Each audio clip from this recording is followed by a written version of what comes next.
Bonsoir à tous et ravi de vous retrouver sur Misunga Télévision. Dans le cadre de cette grande édition d'information, on va naturellement commencer avec les titres sommaires de cette édition.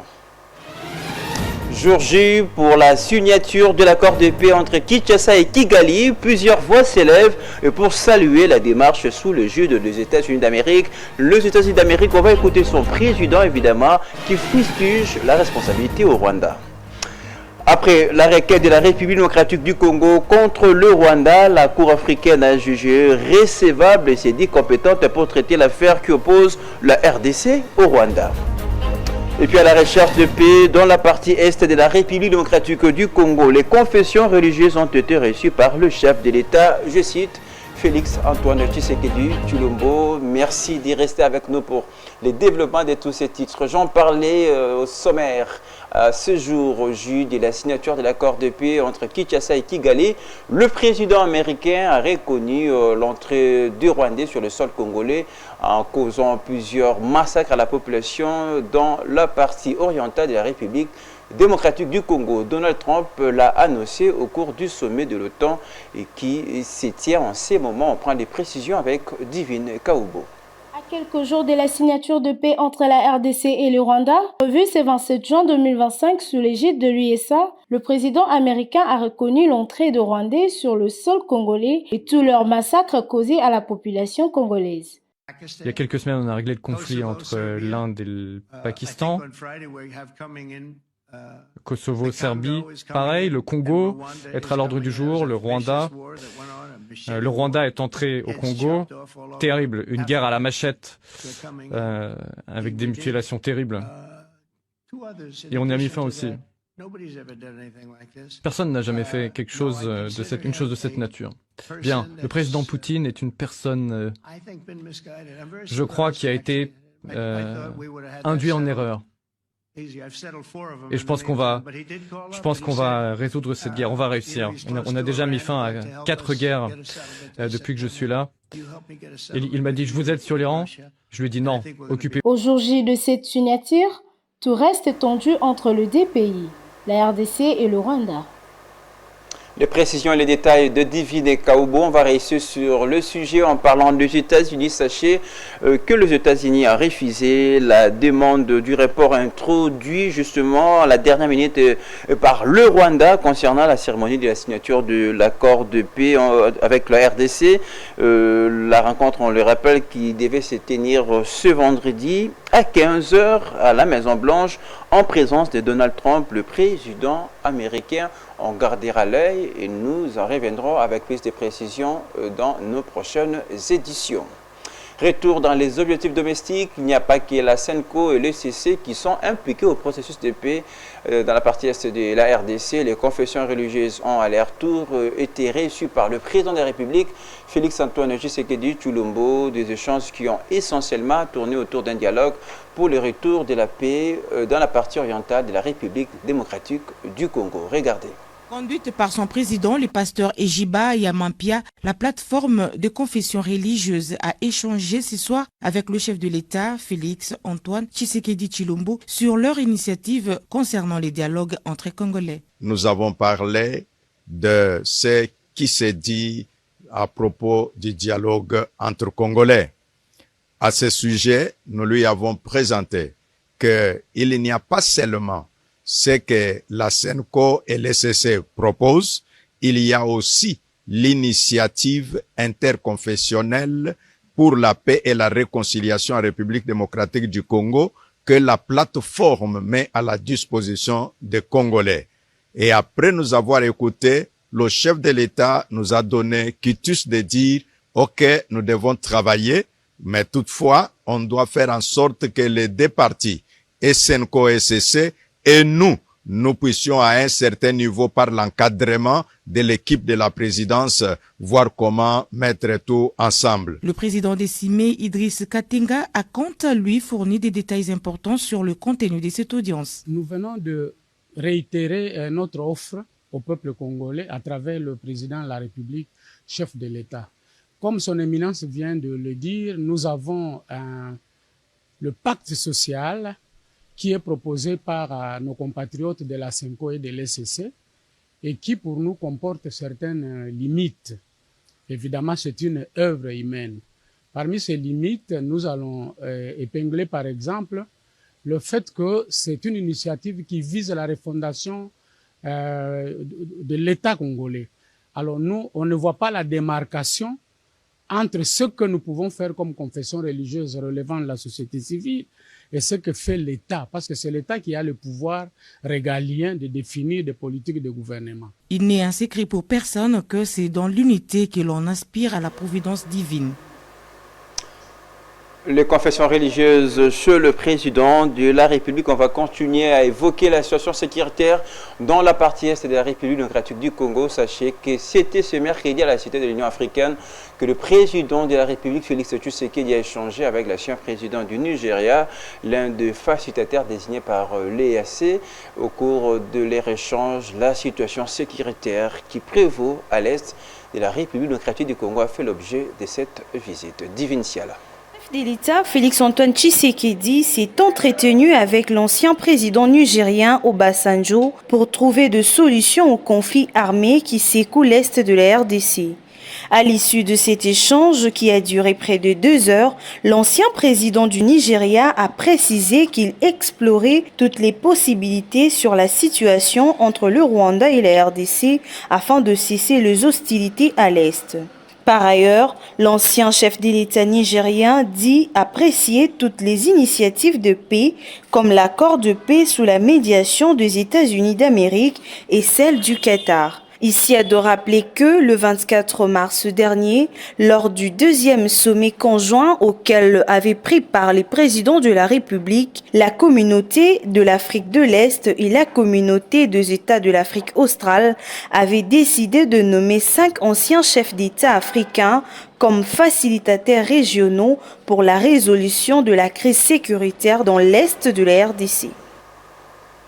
Dans une interview accordée à Kinshasa, la correspondante permanente à la Maison-Blanche pour l'Afrique, le chef de l'État Félix-Antoine Tshisekedi Tshilombo a salué l'initiative de l'administration américaine en mettant justement en place un accord de paix entre la République démocratique du Congo et le Rwanda. Je vous propose de l'écouter. Well, there is nothing magic in this agreement. As I just said, it's all about the awareness within the U.S. administration, the awareness on the conflicts that exists for about 30 years and which has caused millions of victims. So, just like any other initiative, it consists of ending the war and achieving the unconditional withdrawal of all the armed groups. And also, in addition to that, we also have to come to a solution to this war, which is basically an economic war. And just to give you background, I just said it. This is something I've tried to do when I took office in 2019. I went and paid visit to neighboring countries. And back then, there was Rwanda and Uganda. And le président de la République, dans des propos traduits, on va poursuivre tout en restant dans ces chapitres sécuritaires. C'est une première victoire judiciaire pour la République démocratique du Congo contre le Rwanda, après une requête déposée par le pays de Félix Tshisekedi, déclarée recevable ensuite par la Cour africaine qui s'est dit compétente pour traiter cette affaire entre les deux pays. Je rappelle, la RDC opposée au Rwanda. Je propose d'écouter la satisfaction de la délégation de la République démocratique du Congo. La Cour africaine des droits de l'homme et des peuples vient de se déclarer compétente pour connaître de la requête de la République démocratique du Congo contre le Rwanda et en même temps, elle déclare recevable la dite requête. Contrairement à l'armada des exceptions que le Rwanda avait soulevées, demandant à la Cour de se déclarer incompétente et la requête irrecevable. Cette décision marque un tournant décisif dans la lutte contre l'impunité de l'agression rwandaise en République démocratique du Congo. Dans les jours qui viennent, c'est-à-dire à partir de maintenant, le Rwanda de Paul Kagame a 90 jours pour soumettre à la Cour ses observations sur le fond. Et lorsque cela sera fait, la RDC aura 45 jours pour envoyer sa réplique. Voilà tout pour le chapitre sécuritaire dans ce journal que vous pouvez regarder à l'instant même sur notre chaîne YouTube. Tapez Misunga Télévision, on change de chapitre. On vous amène en province. Les habitants de Louvira, accompagnés de la société civile, ont au cours d'une marche pacifique déposé un mémorandum au vice-gouverneur en exprimant justement leur mécontentement sur l'arrêt des travaux de la route nationale numéro 05. Cette manifestation s'est déroulée. C'est mercredi 21 juin qui a connu comme point de chute le gouvernorat. Partant du rond-point Kavivira, les manifestants ont parcouru plusieurs artères de la ville avant d'atteindre les sièges temporaires du gouvernorat du Sud Kivu. Sur place, un mémorandum a été remis au vice-gouverneur M. Jean-Jacques Elakano à l'intention du président de la République, Félix Antoine Tshisekedi. Ces documents mettent en avant des exigences principales, à savoir les déblocages immédiats des fonds par le ministère des Finances pour reprendre les travaux de la RN5 et la mise en place d'une commission indépendante pour superviser et évaluer les projets. En réaction, M. Jean-Jacques Elakano a promis des solutions rapides, saluant le caractère pacifique de la marche. Il s'est engagé à transmettre les préoccupations des manifestants aux autorités nationales. L'achèvement de cette route peut avoir un impact direct sur la situation sécuritaire, déclare le coordinateur de la NSCC, M. Martin Mafikiri. Signalons que, en cas de persistance de l'inaction, les organisateurs prévoient de durcir leurs actions avec des journées villes mortes si leurs demandes restent sans réponse. Voilà tout pour l'actualité en province. On va poursuivre cette édition avec la question sur la rationalisation du service national de l'identification des élèves qui provoque en ce jour plusieurs questionnements chez les agents de ces services. Par exemple, Eric Kadiobo, agent et cadre du CERNI, qui évoque ici les difficultés, mais surtout l'abandon de l'État congolais. Je vous propose de l'écouter au micro d'Irabi Fouka et Divin Siala. La principale difficulté, c'est le manque d'accompagnement. Le CERNI, c'est un service très important, extrêmement important. Mais malheureusement, il n'est pas accompagné par l'autorité.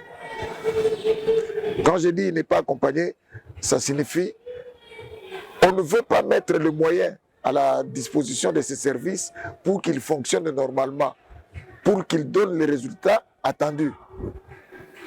C'est la plus grande difficulté. Donc c'est le manque d'accompagnement. On ne nous accompagne pas.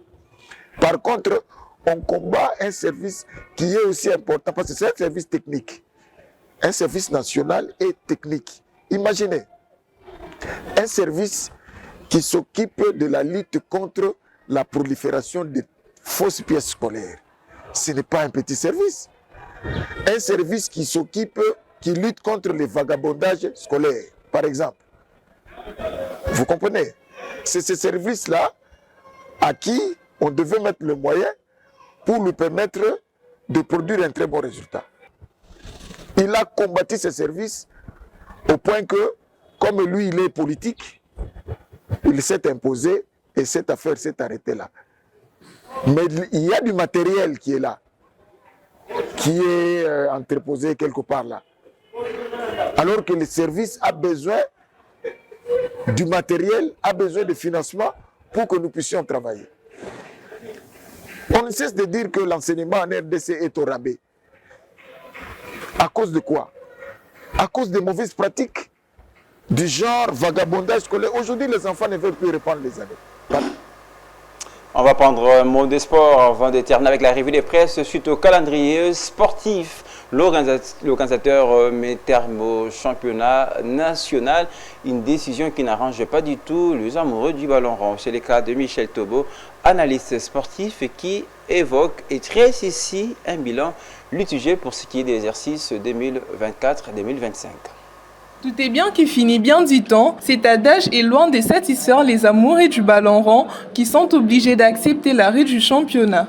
Suite au calendrier, l'organisateur a décidé de mettre terme à l'édition 2024-2025, ce qui se présente comme un bilan mitigé selon Michel Tobo. Le bilan, il est, je dirais mitigé, parce que le championnat n'ira pas à son terme, voilà. Il sera arrêté ce vendredi avec les dernières rencontres. Donc voilà quoi, le bilan il est mitigé, mais c'est un peu du déjà vu. L'analyste sportif explique par ailleurs le contrat flou entre l'organisateur et les sponsors du championnat national. On connaissait le montant qu'il donnait, voilà, mais là il y a un flou total parce que seuls les signataires on va dire le contenu de ce contrat qui n'a pas été rendu public, alors que le précédent contrat... Rappelons que 2 affiches sont au programme dès la fin du championnat. À Kamalondo, TP Mazembe jouera les Aigles du Congo et à Kinshasa, Desampé s'opposera à V-Club ce 27 juin 2025. Voilà, pour ce qui est du championnat national qui se clôture ce vendredi 27 juin 2025. Allez, pour la suite, on vous amène vers le grand titre du journal, la revue des presses.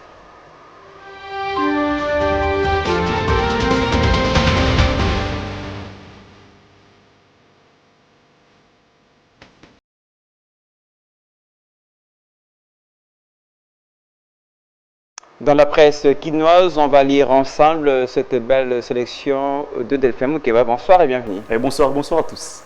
Allez, on commence déjà avec ces premiers titres de l'ACP, accord avec le Rwanda, le président Tshisekedi, sur du président américain. Effectivement, en ce qui concerne la sécession des hostilités en République démocratique du Congo dans la partie orientale de la RDC, et ici le président de la République démocratique du Congo, Félix Tshisekedi, a déclaré jeudi à un média américain être sûr du président américain Donald Trump qui pousse vers une paix durable entre la RDC et le Rwanda. L'agresseur, invité au respect de l'intégrité du territoire congolais, le président de la RDC a donné les convictions de son gouvernement à solliciter l'appui de l'administration Trump pour résoudre la crise d'insécurité dans l'est du pays. D'abord parce que le président Trump a annoncé, ensuite parce qu'il représente la première puissance mondiale. Ce sont les États-Unis qui se positionnent et tout le monde connaît l'influence des États-Unis, a-t-il donc dit.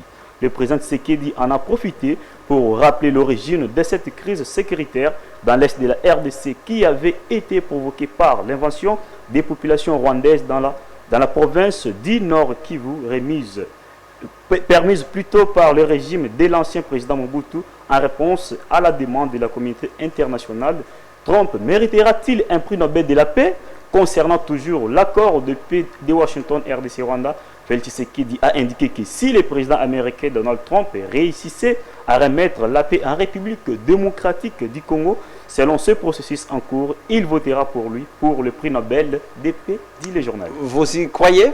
Je pense que ce que le président américain a soulevé devant l'OTAN, je pense que les Congolais, aussi les politiciens congolais, doivent être aussi sûrs par rapport à ce rôle que le président américain est en train de jouer. J'en parlais dans ce journal, les mots fermes et clairs du président Donald Trump et qui accuse le Rwanda d'avoir occupé le sol congolais en causant plusieurs massacres. On va poursuivre votre revue des presses avec l'Eco-News dans sa manchette qui titre « Accord RDC-Rwanda, corridor de Lobito ». Donald Trump avance pillon dans les Grands Lacs. Alors ça concerne toujours la paix dans la partie orientée de la République démocratique du Congo. La signature de l'accord de paix entre la République démocratique du Congo et le Rwanda aura lieu ce vendredi 27 juin à Washington, rapporte Forum des Astres. L'annonce a été faite le mercredi 25 juin par le président Donald Trump au sommet de l'Organisation du traité de l'Atlantique Nord, OTAN, tenu à la UE aux Pays-Bas, précise donc le journal. Contrairement à ce qui a été annoncé initialement, précise le quotidien, la cérémonie ne sera pas rehaussée par la présence des chefs de l'État. Elle va se limiter au ministre des Affaires étrangères. On devrait attendre peut-être jusqu'au plus tard le 7 juillet 2025 pour voir Félix Tshisekedi et Paul Kagame autour de Donald Trump, ajoute donc le média. À un coup de maître diplomatique, analyse Econews, l'administration Trump a réussi là où d'autres avaient échoué pendant 30 ans, faire signer un accord de paix entre la RDC et le Rwanda, un tour de force que le président américain n'a pas manqué de célébrer avec emphase devant l'OTAN et à la UE. J'ai mis fin au massacre, a-t-il lancé, référence directe aux violences attribuées à Kigali dans l'Est de la République, ajoute donc les tri hebdomadaires. Allez, ces dossiers restent à suivre pour un retour de la paix dans la partie Est de la République démocratique du Congo. On attend la fumée blanche de côté de la Maison Blanche. On va terminer comme on a commencé par l'ACP qui titre Chopo un plaidoyer pour une stabilité justement institutionnelle et pour une gouvernance inclusive d'Elfé Moukeba. Alors, ça concerne les institutions de la République démocratique du Congo dans la province de Chopo, chef-lieu de Kisangani, un appel sur la consolidation de la stabilité institutionnelle et une gouvernance inclusive de la Chopo, province du nord-est de la République démocratique du Congo, a été lancé mercredi à Kisangani lors de la visite du vice-premier ministre de l'Intérieur, a appris l'ACP jeudi. Institutionnelle, nous appelons à une collaboration saine et respectueuse entre les institutions provinciales sous l'œil attentif de votre ministère, a déclaré M. Dieudonné Weshokunda, fédéral du parti politique Agir Ensemble, parlant pour les comptes de la coordination de la plateforme politique L'Union Sacrée de la Nation. La source a également indiqué que les partis politiques membres de l'Union Sacrée Tchopo ont par ailleurs alerté sur les conséquences néfastes des calculs politiques à courte vue qui, selon ces structures, promettent la gouvernance et la stabilité. Ces formations, Weshokonda cité sur la source, le militant de l'Union Sacrée de la Tchopo ont réaffirmé leur attachement indéfectible à la vision du président de la République, Félix Tshisekedi, qu'ils considèrent comme l'incarnation de la paix et de la stabilité du progrès social pour la province. Je crois les prochains jours seront très décisifs pour la RDC qui est citée dans plusieurs de dossiers. Nous allons croiser le droit, surtout pour ce qui est de la sécurité dans la partie Est, pour un retour sur tous ces côtés-là. Delphin Moukeba, c'était votre revue de presse. Merci pour la présentation, surtout pour la sélection. Merci beaucoup, merci à tous.